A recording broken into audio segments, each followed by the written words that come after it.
കൈവിട്ടു പോകുമ്പോൾ, അതായത് വിക്സിലും അമൃതാഞ്ജനിലും ഒന്നും നിൽക്കാതെ വരുമ്പോഴൊക്കെ പറഞ്ഞു കേൾക്കാറുള്ള ഒരു ബ്രാൻഡ് നെയിമാണ് ഐഡെക്സ്.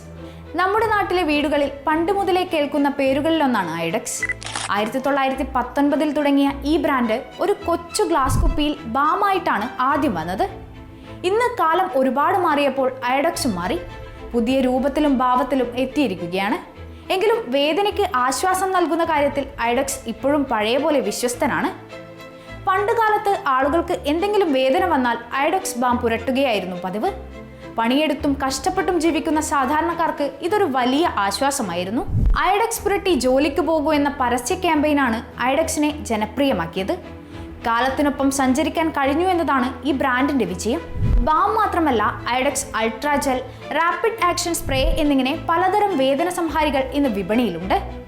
ഓരോരുത്തരുടെയും ഇഷ്ടത്തിനനുസരിച്ച്, വേദനയുടെ സ്വഭാവം അനുസരിച്ച് ഉൽപ്പന്നങ്ങൾ തിരഞ്ഞെടുക്കാം. ഐഡെക്സ് വെറുമൊരു മരുന്ന് മാത്രമല്ല, ആളുകളുടെ കൂടെ നിൽക്കുന്ന ഒരു കൂട്ടുകാരൻ കൂടിയാണ്. തോടി ഹിമ്മത്ത് തോട ഐഡെക്സ് എന്ന 2017 തുടങ്ങിയ പരസ്യം നിങ്ങൾ ഓർക്കുന്നില്ലേ? പുതിയ കാലത്തെ പെൺകുട്ടികൾക്ക് വേണ്ടിയുള്ളതായിരുന്നു അത്.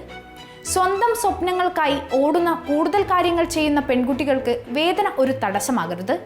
ഐഡെക്സ് കൂടെയുണ്ടെങ്കിൽ ധൈര്യമായി മുന്നോട്ടു പോകാമെന്ന് ആ പരസ്യം പറഞ്ഞു. ഇന്റർനെറ്റിന്റെ കാലത്തും ഐഡെക്സ് പിന്നിലായില്ല. ചെറുപ്പക്കാരുടെയും സ്പോർട്സ് താരങ്ങളെയൊക്കെ ലക്ഷ്യമിട്ട് ഓൺലൈനിലും പരസ്യങ്ങൾ വന്നു. സോഷ്യൽ മീഡിയയിലും ഐഡെക്സ് തരംഗമായി.